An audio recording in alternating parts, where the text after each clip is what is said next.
Listen, I need you to understand something that most people preparing for societal collapse get catastrophically wrong. You can stockpile all the ammunition you want. You can build the most fortified shelter in your neighborhood. You can have a year's worth of food stored in your basement, and none of it will matter if you don't understand the psychology of the person trying to take it from you. Because here's what nobody tells you about looters. They're not random. They're not mindless. And the most dangerous ones aren't even desperate yet. They're calculating, they're watching, and they've already identified you as a target before you even know they exist. In the first 72 hours after a grid-down event, there's a psychological transformation that happens in ordinary people that researchers call the civility window collapse. And it follows a pattern so predictable that military strategists have been studying it for decades. What you need to understand is that looters don't just appear out of nowhere. They evolve through stages, and each stage uses a completely different psychological playbook. The guy who knocks on your door on day 3 asking to borrow a flashlight is not the same threat as the organized group that shows up on day 10. But both of them are using manipulation tactics that your brain is hardwired to fall for. And if you don't recognize these patterns, you're going to make decisions that compromise your security without even realizing it. The first psychological trick is something behavioral scientists call benign presence establishment. But you need to understand what's actually happening here because it's devastatingly effective. In the early days after a collapse, before things get truly desperate, you're going to have people show up at your property who seem completely harmless. They're going to ask simple questions. Hey, have you seen my dog? Or do you know if the grocery store on 5th Street is open? Or I'm trying to get to my sister's house across town, is the bridge still passable? And here's the critical part. These questions might be completely legitimate. The person asking might genuinely be looking for their dog, but what's happening on a deeper level is reconnaissance. They're measuring your response time. They're observing how many people are in your house. They're checking if you have dogs. They're seeing what kind of security posture you maintain. They're cataloging whether you're armed, whether you seem confident or nervous, whether you're alone or have family members visible in the background.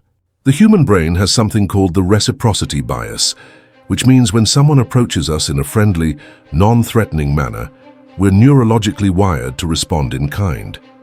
It's a survival mechanism that helped humans build cooperative societies, but in a collapse scenario, it becomes a massive vulnerability. When that person shows up asking about their lost dog, your instinct is to be helpful, to provide information, to demonstrate that you're still a good person even though the world is falling apart. And that's exactly what they're counting on. The counter to this isn't to be hostile to everyone who approaches your property, because that creates its own problems. Instead, you establish what security professionals call a neutral perimeter protocol. You acknowledge people from a distance. You never approach them. You never let them approach your front door. You keep at least 15 to 20 feet between you and any unknown person, and you make this seem completely natural and non-confrontational. You say things like, "I'm keeping my distance, no offense, just being careful with everything going on." Most legitimate people will understand. But here's what you're actually doing. You're preventing them from assessing your security up close, you're maintaining a tactical advantage, and you're demonstrating that you have protocols, which immediately signals that you're not an easy target. The second trick is something that will catch you completely off guard, because it exploits one of the deepest social contracts we have as humans, and it's called authority appropriation. Within the first week of a major collapse, you're going to have people showing up at residences, claiming to represent some form of authority. They might say they're from FEMA, that they're conducting a welfare check. They might claim they're volunteer coordinators, trying to organize neighborhood security. They might say they're from the water department checking for main breaks, or that they're medical personnel doing a health survey. And the psychological mechanism they're exploiting is our deeply ingrained response to perceived authority figures. Stanley Milgram's famous experiments in the 1960s demonstrated that ordinary people will follow instructions from authority figures even when those instructions contradict their own moral judgment. And this compliance response is even stronger during crisis situations when people are desperate for structure and leadership. The reason this tactic is so effective is because in the chaos of a collapse, you actually want there to be authority figures. Your brain craves the return to order. So when someone shows up with a clipboard, or wearing clothing that looks official, or using confident language that sounds bureaucratic, your psychological defenses actually lower. You want to believe they're legitimate. But here's what you need to burn into your memory. In a real grid-down scenario, legitimate authorities are not going door to door in the first 2 weeks. They're overwhelmed. They're dealing with critical infrastructure. They're managing mass casualty events. They're not checking if you personally need batteries. The people claiming to represent authority in the early days are almost always conducting reconnaissance or looking for opportunities. The counter to this requires you to do something that feels incredibly uncomfortable, which is to demand verification that you know they cannot provide. You ask for badge numbers. You ask which specific agency they represent and what the chain of command is. You ask for a supervisor's contact information. You tell them you'll be happy to cooperate, but you need to verify their credentials through official channels first. Legitimate authority figures will understand this. Imposters will become irritated, try to rush you or attempt to pressure you with urgency. We need to complete this survey today, or this is a mandatory check that has to happen right now. The moment you hear that kind of pressure language, you know you're dealing with a manipulation attempt. The third psychological trick is perhaps the most insidious, because it doesn't feel like a threat at all, and it's called manufactured reciprocity. This is when someone shows up at your property, offering something valuable. Maybe they have information about where supplies are available.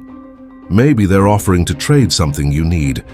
Maybe they're warning you about a dangerous group operating in the area. And here's the trap. They're creating a debt. In social psychology, there's something called the reciprocity principle, which states that when someone does something for you, you feel psychologically obligated to do something in return. This is so powerful that it works even when you didn't ask for the initial favor, and even when the thing they gave you is relatively worthless. Marketing companies have exploited this for decades. You get a free sample, and suddenly you feel obligated to buy the product. But in a collapse scenario, manufactured reciprocity is used to gain access, information, or resources. Someone shows up and says, "Hey, I noticed you have a garden. I wanted to let you know there's a group of people 3 streets over who've been raiding gardens at night." This might be true. It might be completely fabricated. But what they've done is positioned themselves as someone providing you value, and now there's a psychological hook. The next time they show up, you're more likely to engage with them. You might offer them some of your garden produce out of gratitude. You might share information about your security measures. You might let your guard down because they've established themselves as an ally. The counter to this is something that goes against every social instinct you have, which is to accept information without creating obligation. You thank them for the information, you don't dismiss it, but you also don't engage beyond that. You don't invite further interaction. You don't offer anything in return. You treat it exactly like you'd treat a stranger on the street who told you your shoe was untied. Acknowledgement without relationship building. Because in a survival scenario, every relationship is a potential security vulnerability until proven otherwise over extended time. This section is based on practical field survival experience rather than formal academic sources. The fourth trick operates on a completely different level, and it's called crisis bonding exploitation. This one is particularly dangerous because it feels like genuine human connection, and our brains are desperate for that during crisis situations. Here's how it works. Someone in your neighborhood or vicinity experiences or claims to experience the same loss, fear, or struggle that you're going through. They share stories about their family, their fears, their challenges. They commiserate with you. They create what feels like authentic emotional connection through shared hardship. And psychologically, this is incredibly powerful because humans are tribal creatures. We bond through shared adversity. Soldiers in combat develop intense loyalty to their units. Disaster survivors form deep connections with others who experience the same event. This is normal and healthy in legitimate circumstances. But in a collapse scenario, manufactured crisis bonding is used to bypass your security protocols and gain trust rapidly. The person doing this isn't necessarily lying about their circumstances. They might genuinely be in a difficult situation, but what they're doing is leveraging that emotional connection to access your resources, information, or security. They might start by sharing food with you, creating a sense of mutual cooperation. Then they begin asking questions about your supplies, your plans, your vulnerabilities. They position it as mutual aid and planning, but what's actually happening is intelligence gathering. The reason this is so effective is because rejecting this kind of bonding feels socially cruel. You don't want to be the person who refuses to cooperate with neighbors during a crisis. You don't want to be isolated. But here's the critical distinction you need to understand. Genuine mutual aid relationships develop slowly and are based on demonstrated trustworthiness over time. Manufactured crisis bonding tries to accelerate trust artificially. The counter requires you to maintain what security professionals call graduated trust protocols. You engage in community cooperation, but you do it in ways that don't expose critical vulnerabilities. You share information about external threats, but not about your specific resources or capabilities. You participate in neighborhood security discussions, but you don't reveal your actual security measures. You're friendly and cooperative on the surface, but you maintain operational security at all times. Real trust is earned through consistent behavior over weeks and months, not through emotional conversations over a few days.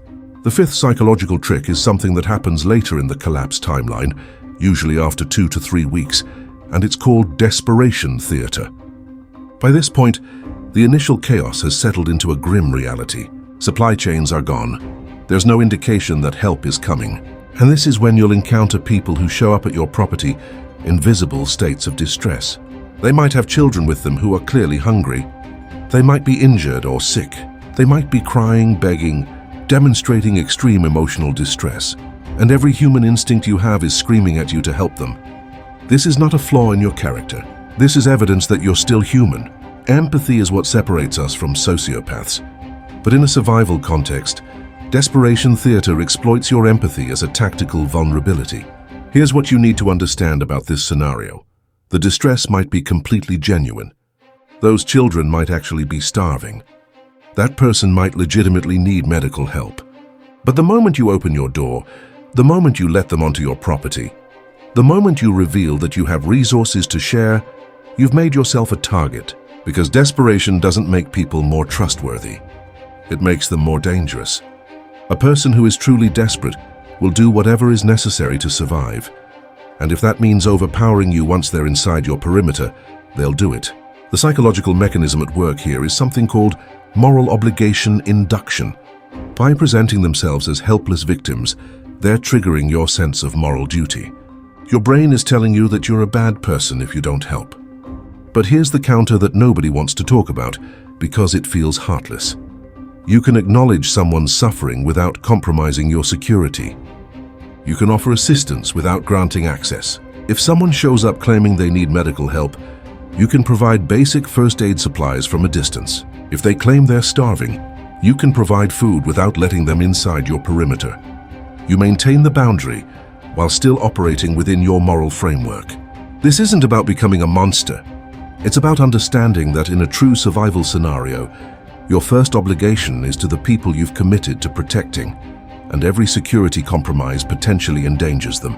The sixth psychological trick emerges in the later stages of collapse, typically around week 3 or 4, and it's called pack mentality intimidation.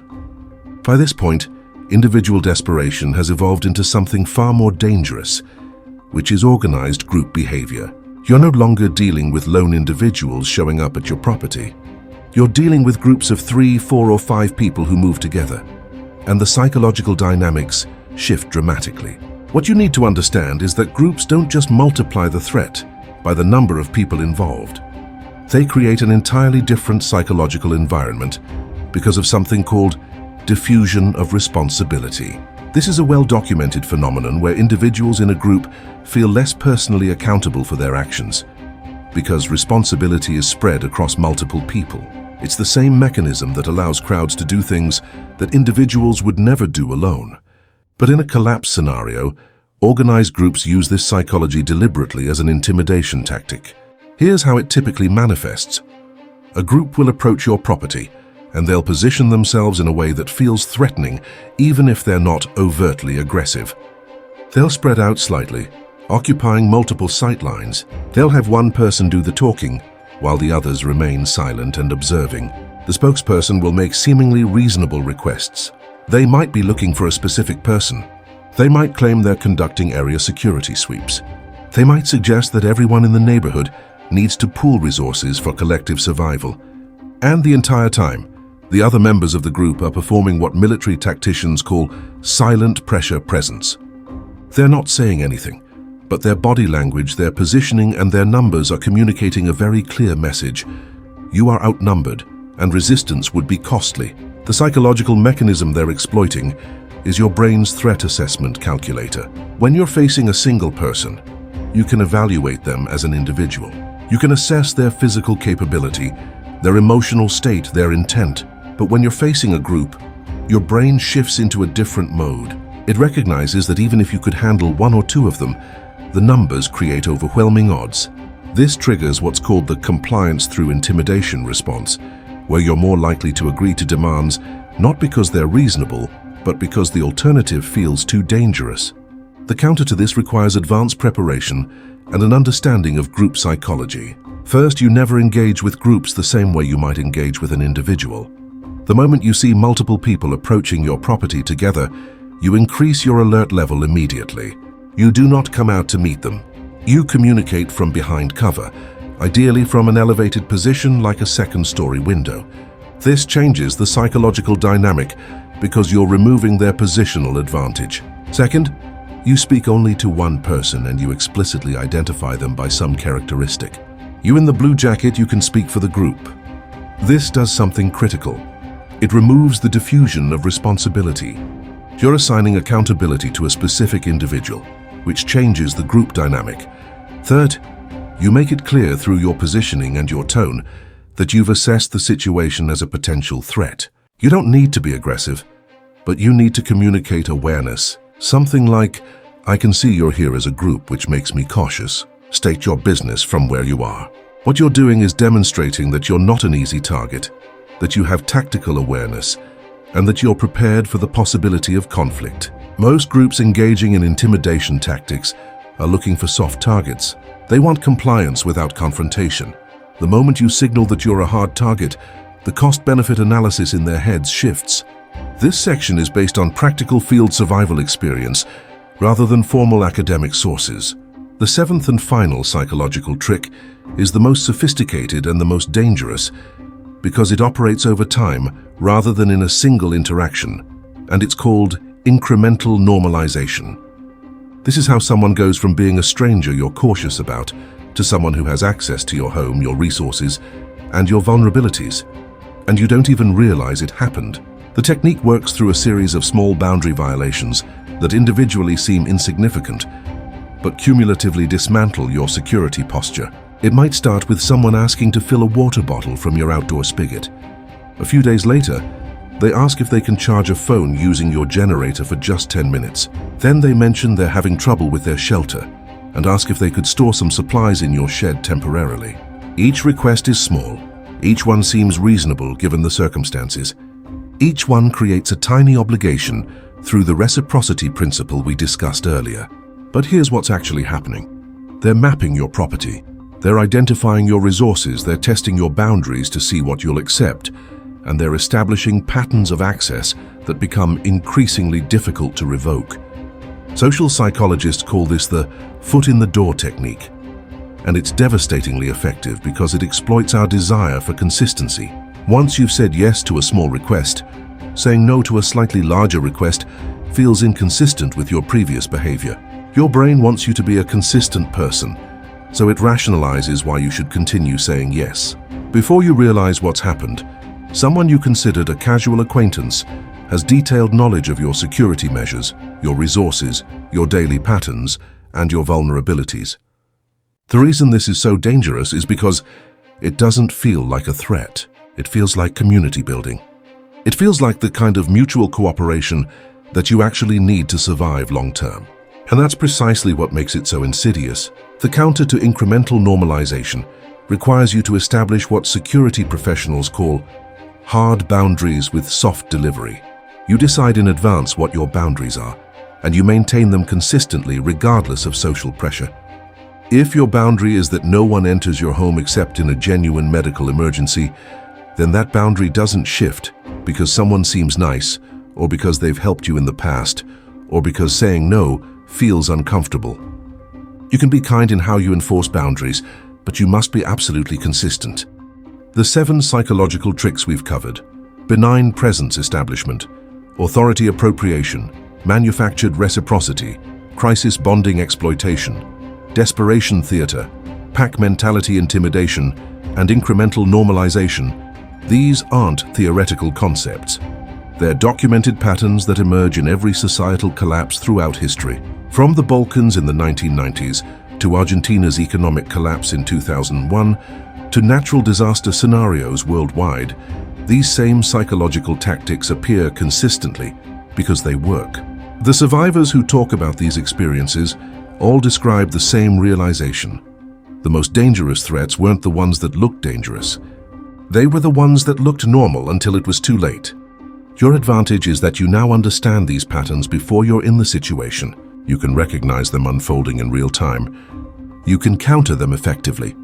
And you can do all of that while maintaining your humanity and your values. Because at the end of the day, survival isn't just about staying alive. It's about remaining the kind of person worth being, even when the world has fallen apart. The 7 psychological tricks we've covered: benign presence establishment, authority appropriation, manufactured reciprocity, crisis bonding exploitation, desperation theater, pack mentality intimidation, and incremental normalization. These aren't theoretical concepts. They're documented patterns that emerge in every societal collapse throughout history. From the Balkans in the 1990s to Argentina's economic collapse in 2001 to natural disaster scenarios worldwide, these same psychological tactics appear consistently because they work. The survivors who talk about these experiences all describe the same realization. The most dangerous threats weren't the ones that looked dangerous. They were the ones that looked normal until it was too late. Your advantage is that you now understand these patterns before you're in the situation. You can recognize them unfolding in real time. You can counter them effectively, and you can do all of that while maintaining your humanity and your values. Because at the end of the day, survival isn't just about staying alive. It's about remaining the kind of person worth being, even when the world has fallen apart.